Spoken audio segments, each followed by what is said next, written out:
Hello students, ਹੁਣ ਅਸੀਂ ਆਪਣੀ ਪੋਲੀਟੀਕਲ ਦੀ ਕਲਾਸ ਦੇ ਵਿੱਚ ਪ੍ਰਭੂਸੱਤਾ ਦੀਆਂ ਵਿਸ਼ੇਸ਼ਤਾਵਾਂ ਕਰਦੇ ਹਾਂ ਕਿ ਪ੍ਰਭੂਸੱਤਾ ਪਹਿਲਾਂ ਅਸੀਂ ਪਿਛਲੇ ਲੈਕਚਰ 'ਚ ਪੜ੍ਹਿਆ ਸੀ ਪ੍ਰਭੂਸੱਤਾ ਕੀ ਹੁੰਦੀ ਆ। ਹੁਣ ਅਸੀਂ ਪੜ੍ਹਦੇ ਹਾਂ ਕਿ ਉਹਦੀਆਂ ਵਿਸ਼ੇਸ਼ਤਾਵਾਂ ਕੀ ਕੀ ਨੇ ਪ੍ਰਭੂਸੱਤਾ ਦੀਆਂ।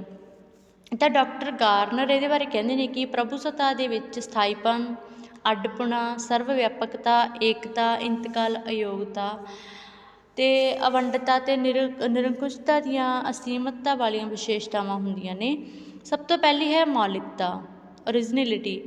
ਤਾਂ ਪ੍ਰਭੂਸੱਤਾ ਦੇ ਵਿੱਚ ਮੌਲਿਕਤਾ ਦਾ ਗੁਣ ਹੁੰਦਾ। ਇਸ ਦਾ ਭਾਵ ਇਹ ਹੈ ਕਿ ਇਹ ਆਪਣੇ ਆਪ ਹੀ ਰਾਜ ਕੋਲ ਆ ਜਾਂਦੀ ਹੈ ਅਤੇ ਕਿਸੇ ਦੂਸਰੇ ਜਿਹੜਾ ਰਾਜ ਹੈਗਾ ਕਿਸੇ ਦੂਜੇ ਰਾਜ ਨੂੰ ਨਹੀਂ ਦਿੱਤੀ ਜਾਂਦੀ। ਰਾਜ ਆਪਣੀ ਸ਼ਕਤੀ ਦਾ ਆਧਾਰ ਆਪ ਹੁੰਦਾ ਹੈ। ਰਾਜ ਦੀ ਸ਼ਕਤੀ ਨੂੰ ਨਾ ਤਾਂ ਕੋਈ ਪੈਦਾ ਕਰ ਸਕਦਾ, ਨਾ ਮਤਲਬ ਕਿ ਰਾਜ ਦੀ ਸ਼ਕਤੀ ਨੂੰ ਨਾ ਤਾਂ ਕੋਈ ਪੈਦਾ ਕਰਦਾ ਅਤੇ ਨਾ ਹੀ ਇਹਨੂੰ ਬਣਾਉਂਦਾ, ਨਾ ਹੀ ਰਾਜ ਆਪਣੀ ਇਸ ਸ਼ਕਤੀ ਨੂੰ ਕਿਸੇ ਦੂਜੇ ਉੱਤੇ ਨਿਰਭਰ ਕਰਦਾ ਗਾ। ਤਾਂ ਆਪਣੇ ਜੇਕਰ ਰਾਜ ਆਪਣੀ ਸ਼ਕਤੀ ਲਈ ਜਿਹੜੀ ਕਿਸੇ ਹੋਰ 'ਤੇ ਨਿਰਭਰ ਕਰੂਗਾ ਤਾਂ ਉਹ ਆਪਣੀ ਸਰਵਉੱਚਤਾ ਨੂੰ ਖੋ ਦੂਗਾ। ਠੀਕ ਹੈ, ਤਾਂ ਪ੍ਰਭੂਸੱਤਾ ਰਾਜ ਦਾ ਜਿਹੜਾ ਮੌਲਿਕ ਗੁਣ ਹੈਗਾ। ਪ੍ਰਭੂਸੱਤਾ ਤੋਂ ਬਿਨਾਂ ਜਿਹੜੀ ਰਾਜ ਦੀ ਹੁੰਦਾ ਉਹ ਅਸੰਭਵ ਹੈਗੀ ਕਿ ਰਾਜ ਸੰਭਵ ਨਹੀਂ ਹੈਗਾ ਪ੍ਰਭੂਸੱਤਾ ਤੋਂ ਬਿਨਾਂ। ਦੂਜਾ ਹੈਗਾ ਸਥਾਈਪਨ, ਪਰਮਾਨੈਂਟ। ਤਾਂ ਪ੍ਰਭੂਸੱਤਾ ਸਥਾਈ ਹੁੰਦੀ ਹੈ। ਜਦੋਂ ਤੱਕ ਰਾਜ ਰਹਿੰਦਾ ਪ੍ਰਭੂਸੱਤਾ ਵੀ ਕਾਇਮ ਰਹਿੰਦੀ ਹੈਗੀ। ਰਾਜ ਵਿੱਚ ਤਬਦੀਲੀ ਆਉਂਦੀ ਹੈ ਤਾਂ ਪਰੰਤੂ ਇਸ ਦਾ ਪ੍ਰਭੂਸੱਤਾ ਦੇ ਉੱਤੇ ਕੋਈ ਜਿਹੜਾ ਫਰਕ ਹੈ ਉਹ ਨਹੀਂ ਪੈਂਦਾ। ਪ੍ਰਭੂਸੱਤਾ ਦਾ ਅੰਤ ਹੋ ਜਾਣ ਨਾਲ ਰਾਜ ਦਾ ਵੀ ਅੰਤ ਹੋ ਜਾਂਦਾ ਗਾ। ਤਾਂ ਕ੍ਰਾਂਤੀ ਆ ਜਾਣ ਦੇ ਨਾਲ ਜਾਂ ਫਿਰ ਕਿਸੇ ਦੇ ਰਾਜੇ ਦੇ ਮਾਰੇ ਜਾਣ ਨਾਲ ਜਾਂ ਰਾਜ ਦੇ ਪੁਨਰਗਠਨ ਨਾਲ ਪ੍ਰਭੂਸੱਤਾ ਖਤਮ ਨਹੀਂ ਹੁੰਦੀ। ਬਰਤਾਨੀਆ ਦੇ ਵਿੱਚ ਬਾਦਸ਼ਾਹ ਦੀ ਮੌਤ 'ਤੇ ਕਹੇ ਗਏ ਸ਼ਬਦ ਕਿ ਰਾਜਾ ਮਰ ਗਿਆ ਪਰ ਰਾਜਾ ਚਿਰੰਜੀਵ ਰਹੇ, ਕਿ king is dad, long live the king. ਤਾਂ ਜਿਹੜਾ ਪ੍ਰਭੂਸੱਤਾ ਦੇ ਸਥਾਈਪਨ ਦਾ ਪ੍ਰਤੀਕ ਹੈ, ਇਸ ਦਾ ਅਰਥ ਇਹ ਹੋਇਆ ਕਿ ਜਿਹੜਾ ਬਾਦਸ਼ਾਹ ਦੀ ਮੌਤ ਨਾਲ ਪ੍ਰਭੂਸੱਤਾ ਦਾ ਅੰਤ ਹੈ ਜਿਹੜਾ ਉਹ ਨਹੀਂ ਹੁੰਦਾ ਹੈਗਾ। ਪ੍ਰੋਫੈਸਰ ਗਿਲਕ੍ਰਾਈਸਟ ਦੇ ਕਹਿੰਦੇ ਨੇ ਕਿ ਰਾਜ ਦੀ ਪ੍ਰਭੂਸੱਤਾ ਉਨੀ ਹੀ ਸਦੀਵੀ ਹੈ ਕਿ ਜਿੰਨਾ ਕਿ ਰਾਜ ਆਪ, ਕਿ ਉਨੀ ਹੀ ਪੁਰਾਣੀ ਹੈ ਜਿੰਨਾ ਰਾਜ ਪੁਰਾਣਾ ਗਾ। ਤਾਂ ਪ੍ਰਭੂਸੱਤਾ ਦਾ ਅੰਤ ਦਾ ਭਾਵ ਕਿ ਰਾਜ ਦਾ ਅੰਤ, ਅਤੇ ਰਾਜ ਦੇ ਅੰਤ ਦਾ ਭਾਵ ਹੈ ਪ੍ਰਭੂਸੱਤਾ ਦਾ ਅੰਤ। ਕਿ ਜੇ ਰਾਜ ਹੋਊਗਾ ਤਾਂ ਪ੍ਰਭੂਸੱਤਾ ਹੋਊਗੀ, ਜੇ ਪ੍ਰਭੂਸੱਤਾ ਹੋਊਗੀ ਤਾਂ ਰਾਜ ਹੋਊਗਾ। ਠੀਕ ਹੈ, ਇਹਦਾ ਮਤਲਬ ਇਹ ਆ। ਉਸ ਤੋਂ ਬਾਅਦ ਹੈ ਰਾਜ ਵਿੱਚ ਸਰਕਾਰਾਂ ਬਦਲਦੀਆਂ ਰਹਿੰਦੀਆਂ ਨੇਗੀਆਂ। ਠੀਕ ਹੈ, ਜਦੋਂ ਕਿ ਪ੍ਰਭੂਸੱਤਾ ਕਾਇਮ ਰਹਿੰਦੀ ਹੈ ਕਿ ਸਰਕਾਰਾਂ ਤਾਂ ਸਮੇਂ ਸਮੇਂ 'ਤੇ ਬਦਲਦੀਆਂ ਰਹਿੰਦੀਆਂ ਨੇ, ਸਮੇਂ ਸਮੇਂ 'ਤੇ ਚੇਂਜ ਹੁੰਦੀਆਂ ਰਹਿੰਦੀਆਂ ਨੇ, ਪਰ ਜਿਹੜੀ ਪ੍ਰਭੂਸੱਤਾ ਗੀ ਇਹ ਸਦਾ ਹੀ ਕਾਇਮ ਰਹਿੰਦੀ ਹੈ। ਅਤੇ ਸਰਕਾਰ ਦੇ ਬਦਲਣ ਦੇ ਨਾਲ ਪ੍ਰਭੂਸੱਤਾ ਤੁਰੰਤ ਨਵੇਂ ਪਦ ਜਿਹੜੇ ਨੇਗੇ ਨਵੇਂ ਜਿਹੜੇ ਪਦ ਅਧਿਕਾਰੀ ਨੇ ਉਹ ਆ ਜਾਂਦੇ ਹੁੰਦੇ ਨੇ। ਠੀਕ ਹੈ, ਜੋ ਵੀ ਮਤਲਬ ਸਰਕਾਰ ਬਦਲਦੀ ਆ ਤਾਂ ਉਹਦੀ ਜਗ੍ਹਾ 'ਤੇ ਹੋਰ ਸਰਕਾਰ ਆ ਜਾਂਦੀ ਹੁੰਦੀ ਆ। ਠੀਕ ਹੈ ਜੀ, ਤਾਂ ਕਿਸੇ ਵਿਸ਼ੇਸ਼ ਪ੍ਰਭੂ ਦੀ ਜਾਂ ਕਿਸੇ ਸ਼ਾਸਕ ਦੀ ਮੌਤ ਹੋ ਜਾਣ ਦੇ ਨਾਲ ਉਸ ਸਥਾਈ ਰੂਪ ਦੇ ਵਿੱਚ ਅਧਿਕਾਰਾਂ ਤੋਂ ਵਾਂਝਿਆ ਹੋਣ ਨਾਲ ਜਾਂ ਰਾਜ ਦੇ ਪੁਨਰਗਠਨ ਨਾਲ ਪ੍ਰਭੂਸੱਤਾ ਖਤਮ ਨਹੀਂ ਹੁੰਦੀ ਹੈਗੀ, ਸਗੋਂ ਤੁਰੰਤ ਨਵੇਂ ਜਿਹੜੇ ਨੇ ਪ੍ਰਭੂਸੱਤਾਧਾਰੀ ਦੇ ਹੱਥਾਂ ਵਿੱਚ ਉਸੇ ਤਰ੍ਹਾਂ ਹੀ ਚੱਲੀ ਜਾਂਦੀ ਹੈ ਜਿਵੇਂ ਭੌਤਿਕ ਸਰੀਰ ਦੇ ਬਾਹਰਲੇ ਪਰਿਵਰਤਨ ਨਾਲ ਖਿੱਚਦੇ ਕੇਂਦਰ ਸਰੀਰ ਦੇ ਇੱਕ ਅੰਗ ਤੋਂ ਦੂਜੇ ਅੰਗ ਦੇ ਵਿੱਚ ਬਦਲ ਜਾਂਦਾ ਹੈ। ਮਤਲਬ ਕੀ ਹੈਗਾ ਕਿ ਜਿਹੜੀ ਪ੍ਰਭੂਸੱਤਾ ਹੈਗੀ, ਅਗਰ ਕੋਈ ਰਾਜਾ ਜਿਹੜਾ ਜਾਂ ਕੋਈ ਸ਼ਾਸਕ ਹੈਗਾ ਉਹ ਇੱਕ ਵਾਰ ਆਪਣੀ ਜਗ੍ਹਾ ਤੋਂ ਚਲਿਆ ਜਾਂਦਾ ਹੈਗਾ ਤਾਂ ਉਹਦੀ ਜਗ੍ਹਾ 'ਤੇ ਕੋਈ ਨਵਾਂ ਅਧਿਕਾਰੀ ਆ ਜਾਂਦਾ, ਪ੍ਰਭੂਸੱਤਾ ਉਵੇਂ ਦੀ ਉਵੇਂ ਹੀ ਕਾਇਮ ਰਹਿੰਦੀ ਹੈਗੀ। ਉਸ ਤੋਂ ਬਾਅਦ ਹੈ ਨਿਰੰਕੁਸ਼ਤਾ, ਕਿ ਪ੍ਰਭੂਸੱਤਾ ਨਿਰੰਕੁਸ਼ ਹੈਗੀ ਅਤੇ ਹਰ ਪ੍ਰਕਾਰ ਦੇ ਅੰਦਰੂਨੀ ਅਤੇ ਬਾਹਰੀ ਰੋਕ ਤੋਂ ਇਹ ਮੁਕਤ ਹੁੰਦੀ ਹੈਗੀ। ਰਾਜ ਦੇ ਖੇਤਰ ਦੇ ਵਿੱਚ ਰਹਿਣ ਵਾਲੇ ਹਰ ਵਿਅਕਤੀ ਅਤੇ ਸੰਗਠਨ ਅਤੇ ਰਾਜ ਦੀ ਸ਼ਕਤੀ ਲਾਗੂ ਹੁੰਦੀ ਹੈ ਅਤੇ ਕੋਈ ਵੀ ਵਿਅਕਤੀ ਆ ਜਿਹੜਾ ਜਾਂ ਸੰਗਠਨ ਹੈ ਰਾਜ ਦੇ ਹੁਕਮਾਂ ਦੀ ਉਲੰਘਣਾ ਨਹੀਂ ਕਰ ਸਕਦਾ ਹੈਗਾ। ਰਾਜ ਜਿਹੜੇ ਹੈਗੇ ਦੂਜੇ ਰਾਜਾਂ ਦੇ ਕੰਟਰੋਲ ਤੋਂ ਵੀ ਮੁਕਤ ਹੁੰਦਾ ਅਤੇ ਵਿਦੇਸ਼ੀ ਮਾਮਲਿਆਂ ਵਿੱਚ ਪੂਰੀ ਤਰ੍ਹਾਂ ਸੁਤੰਤਰ ਹੁੰਦਾ ਗਾ। ਗੱਲ ਕੀ ਇਸ ਦੇ ਤਰ੍ਹਾਂ ਵੀ ਅਸੀਮਤ ਸ਼ਕਤੀ ਦੇ ਵਿਰੁੱਧ ਕੋਈ ਅਪੀਲ ਜਾਂ ਦਲੀਲ ਜਾਂ ਵਕੀਲ ਨਹੀਂ ਕੀਤਾ ਜਾ ਸਕਦਾ। ਪ੍ਰੋਫੈਸਰ ਜਿਹੜੇ ਗੈਟਲ ਨੇ ਉਹਨਾਂ ਨੇ ਤਾਂ ਇੱਥੋਂ ਤੱਕ ਵੀ ਕਿਹਾ ਕਿ ਜੇਕਰ ਪ੍ਰਭੂਸੱਤਾ ਨਿਰੰਕੁਸ਼ ਨਹੀਂ ਤਾਂ ਰਾਜ ਬਣ ਹੀ ਨਹੀਂ ਸਕਦਾ, ਉਹ ਤਾਂ ਇਹ ਕਹਿੰਦੇ ਨੇ। ਠੀਕ ਹੈ, ਅਤੇ ਜੇਕਰ ਕੋਈ ਹੋਰ ਸ਼ਕਤੀ ਰਾਜ ਦੀ ਸ਼ਕਤੀ ਨੂੰ ਸੀਮਿਤ ਕਰਦੀ ਹੈ ਤਾਂ ਉਹ ਪ੍ਰਭੂ ਬਣ ਜੂਗੀ। ਗੈਟਲ ਦੇ ਇਹਨਾਂ ਵਿਚਾਰਾਂ ਦਾ ਸਮਰਥਨ ਜਿਹੜਾ ਗਾ ਤਾਂ ਗੈਟਲ ਦੇ ਇਹਨਾਂ ਵਿਚਾਰਾਂ ਦਾ ਸਮਰਥਨ ਕਰਦੇ ਹੋਏ ਹੋਰ ਵੀ ਵਿਦਵਾਨ ਨੇ ਜਿਹੜੇ ਉਹਦੇ ਵਿਚਾਰਾਂ ਦੇ ਨਾਲ ਸਹਿਮਤ ਨੇਗੇ। ਤਾਂ ਗਿਲਕ੍ਰਾਈਸਟ ਵੀ ਇਹਦੇ ਬਾਰੇ ਕਹਿੰਦੇ ਨੇ ਕਿ ਰਾਜ ਦੀ ਪ੍ਰਭੂਸੱਤਾ ਨਿਰੰਕੁਸ਼ ਅਤੇ ਅਸੀਮਤ ਹੈਗੀ। ਜੇਕਰ ਕੋਈ ਇਹ ਅਜਿਹਾ ਕਰਦਾ ਤਾਂ ਰਾਜ ਪੂਰਨ ਰਾਜ ਨਹੀਂ ਹੋਊਗਾ, ਸਗੋਂ ਰਾਜ ਕਿਸੇ ਦੂਜੇ ਰਾਜ ਦੇ ਅਧੀਨ ਲੋਕਾਂ ਦਾ ਸਮੂਹ ਹੋਊਗਾ। ਕੁਝ ਵਿਦਵਾਨ ਜਿਹੜੇ ਨੇ ਜਿਹੜੀ ਪ੍ਰਭੂ ਸੱਤਾ ਦੀ ਨਿਰੰਕੁਸ਼ਤਾ ਨੂੰ ਸਵੀਕਾਰ ਨਹੀਂ ਕਰਦੇ। ਉਹਨਾਂ ਦਾ ਵਿਚਾਰ ਹੈ ਕਿ ਰਾਜ ਉੱਤੇ ਅੰਦਰੂਨੀ ਅਤੇ ਬਾਹਰੀ ਦੋਨੇ ਪ੍ਰਕਾਰ ਦੀਆਂ ਰੋਕਾਂ ਨੇ ਜਿਹੜੀਆਂ ਉਹ ਲੱਗੀਆਂ ਹੁੰਦੀਆਂ ਨੇ। ਅੰਦਰੂਨੀ ਰੂਪ ਦੇ ਵਿੱਚ ਪ੍ਰਭੂ ਸੱਤਾ ਅਤੇ ਧਰਮ, ਨੈਤਿਕਤਾ, ਜਨਤਕ ਹਿੱਤਾਂ, ਲੋਕਾਂ ਦੇ ਅਧਿਕਾਰਾਂ, ਲੋਕਾਂ ਦੇ ਮਤ ਜਿਹੜੀਆਂ ਨੇ ਬਹੁਤ ਸਾਰੀਆਂ ਰੋਕਾਂ ਲੱਗੀਆਂ ਹੁੰਦੀਆਂ ਨੇ। ਅਤੇ ਬਾਹਰੀ ਰੂਪ ਦੇ ਵਿੱਚ ਅੰਤਰਰਾਸ਼ਟਰੀ ਕਾਨੂੰਨ, ਅੰਤਰਰਾਸ਼ਟਰੀ ਸੰਧੀਆਂ ਅਤੇ ਅੰਤਰਰਾਸ਼ਟਰੀ ਸੰਗਠਨ ਆਦਿ ਨੇ ਜਿਹੜੇ ਇਹ ਰਾਜ ਦੀ ਸ਼ਕਤੀ ਨੂੰ ਸੀਮਿਤ ਕਰਦੇ ਨੇਗੇ। ਇੱਕ ਨਿਰੰਕੁਸ਼ ਸ਼ਾਸਕ ਵੀ ਜਿਹੜੇ ਅੰਦਰੂਨੀ ਅਤੇ ਬਾਹਰੀ ਪਾਬੰਦੀਆਂ ਨੂੰ ਅੱਖੀਂ ਓਹਲੇ ਨਹੀਂ ਕਰ ਸਕਦੇ।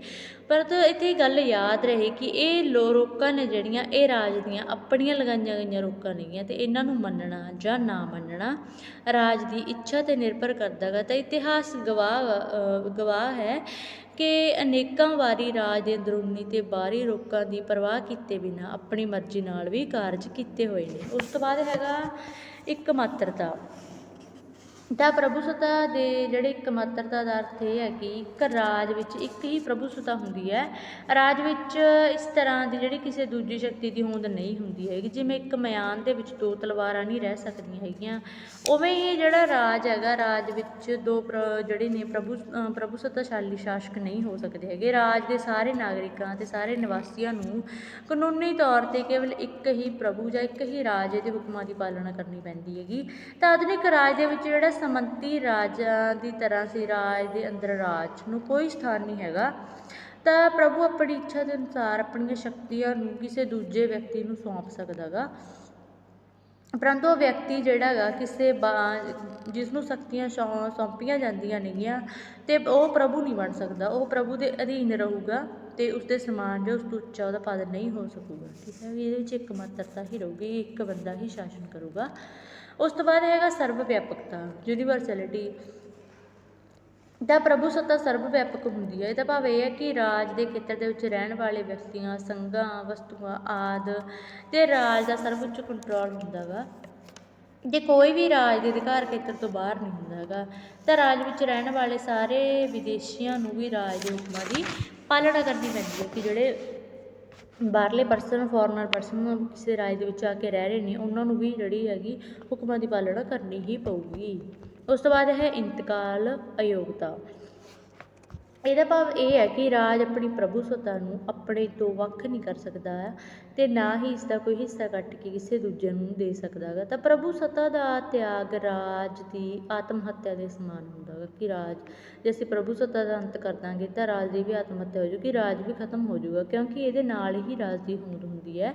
ਜਿਵੇਂ ਵਿਅਕਤੀ ਹੈ ਜਿਹੜਾ ਉਹ ਆਪਣੇ ਆਪ ਨੂੰ ਨਸ਼ਟ ਕੀਤੇ ਬਿਨਾਂ ਆਪਣੇ ਵਿਅਕਤੀਤਵ ਦਾ ਜਿਹੜਾ ਤਿਆਗ ਨਹੀਂ ਕਰ ਸਕਦਾ, ਇਸੇ ਤਰ੍ਹਾਂ ਰਾਜ ਵੀ ਆਪਣਾ ਨਾਸ਼ ਕੀਤੇ ਬਿਨਾਂ ਪ੍ਰਭੂ ਸੱਤਾ ਨੂੰ ਤਿਆਗ ਨਹੀਂ ਸਕਦਾ ਹੈਗਾ। ਉਸ ਤੋਂ ਬਾਅਦ ਹੈ ਅਵੰਡਤਾ। ਪ੍ਰਭੂ ਸੱਤਾ ਜਿਹੜੀ ਆ ਉਹ ਅਵੰਡ ਹੁੰਦੀ ਆ। ਇਸ ਨੂੰ ਵੰਡਣਾ ਜਾਂ ਇਸਦਾ ਨਾਸ਼ ਕਰਨਾ ਦੇ ਸਮਾਨ ਹੀ ਹੁੰਦਾ ਗਾ। ਉਦੋਂ ਬਾਅਦ ਹੈ ਜੈਲੀਨੈਕ। ਇਹਦੇ ਬਾਰੇ ਕੀ ਕਹਿੰਦੇ ਇੱਕ ਵਿਦਵਾਨ ਨੇ, ਜੈਲੀਨੈਕ। ਉਹਨਾਂ ਦਾ ਵਿਚਾਰ ਹੈ ਕਿ ਵੰਡੀ, ਟੁਕੜੇ ਕੀਤੀ ਗਈ, ਘੱਟ ਕੀਤੀ ਗਈ, ਸੀਮਤ, ਅਨੁਪਾਤਕ ਪ੍ਰਭੂ ਸੱਤਾ ਦੇ ਵਿਚਾਰ ਪ੍ਰਭੂ ਸੱਤਾ ਦੇ ਵਿਰੋਧੀ ਨੇਗੇ। ਠੀਕ ਹੈ।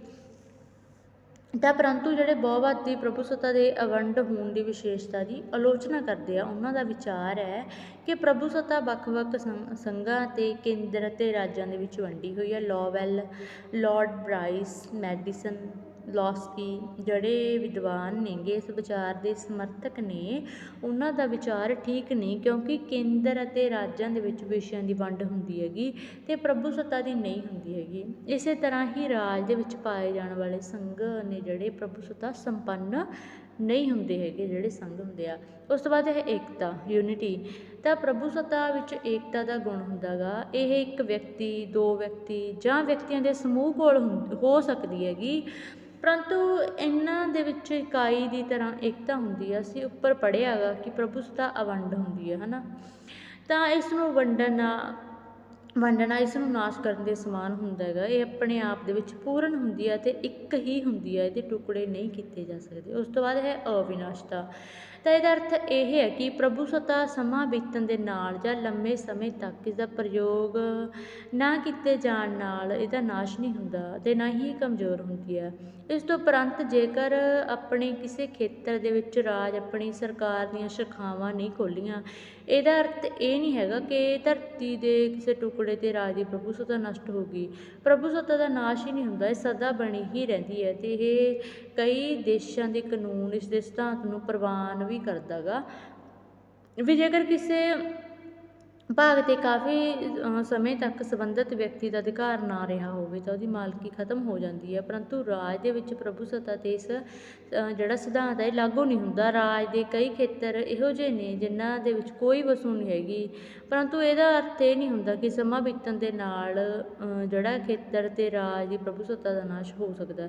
ਪ੍ਰਭੂ ਸੱਤਾ ਵਿੱਚ ਤਾਂ ਅਵਿਨਾਸ਼ਤਾ ਦਾ ਗੁਣ ਹੈ, ਇਹਦੇ ਸਦਾ ਹੀ ਬਣੀ ਰਹਿੰਦੀ ਕਿ ਪ੍ਰਭੂ ਸੱਤਾ ਜਿਹੜੀ ਹੈਗੀ ਉਹ ਸਰਕਾਰ ਬਦਲਣ ਨਾਲ ਜਾਂ ਕੋਈ ਰਾਜਾ ਬਦਲਣ ਦੇ ਨਾਲ ਕਦੇ ਖਤਮ ਨਹੀਂ ਹੁੰਦੀ, ਸਗੋਂ ਇਹ ਹਮੇਸ਼ਾ ਹੀ ਰਹਿੰਦੀ। ਆਈ ਹੋਪ ਤੁਹਾਨੂੰ ਪ੍ਰਭੂ ਸੱਤਾ ਦੀਆਂ ਜਿਹੜੀਆਂ ਵਿਸ਼ੇਸ਼ਤਾਵਾਂ ਹੈਗੀਆਂ ਚੰਗੀ ਤਰ੍ਹਾਂ ਸਮਝ ਆ ਗਈਆਂ ਹੋਣਗੀਆਂ। Thank you.